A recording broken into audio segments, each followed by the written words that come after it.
ఆదివారం కాకినాడ వెంకన్నబాబు కళ్యాణ మండపంలో కాపుల ఆత్మీయ సమావేశం నిర్వహించారు. ఈ సమావేశంలో రాష్ట్ర వ్యాప్తంగా ఉన్న కాపులు, జనసేన నాయకులు అత్యధికంగా పాల్గొన్నారు. కాపుల వెనుకబాటు, రిజర్వేషన్లు, ఉద్యోగాలు, పలు అంశాలపై చర్చించారు.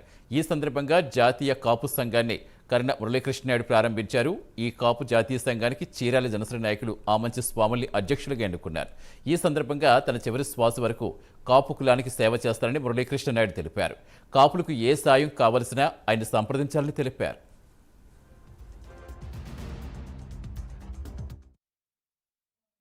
హైదరాబాద్లో చాలా మంది వాచ్మెన్ గా బతుకుతున్నారు. మన బాబు ఏ జాతిలో లేదండి.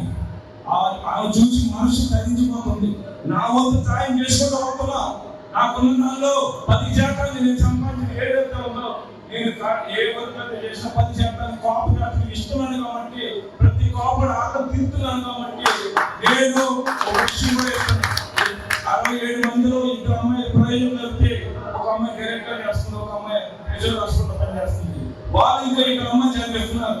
అంటే నేను ఎంత విశ్వాసంగా ఉంటానంటే కాపు జాతిని అంత విశ్వాసంగా పెడతానని నా నమ్మకాన్ని మీ నమ్మకాన్ని ఉమ్ము చేయకుండా మీకోసం అనినిత్యం పనిచేస్తానని నేను మనసుకుంటున్నా.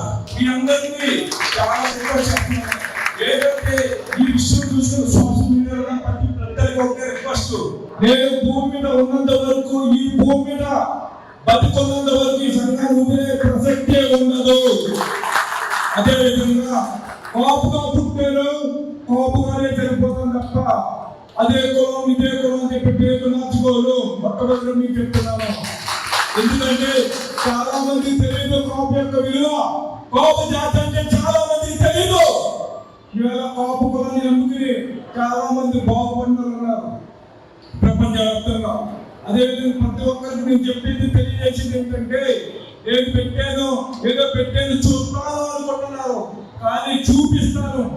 పవన్ కళ్యాణ్ గారు అన్నట్టు ట్రెండ్ అనేది మనం ఎవరో చెప్తే పోవడం, మనం చెక్ చేయడానికే ఈ జాతీయ కాపు ఏర్పాటు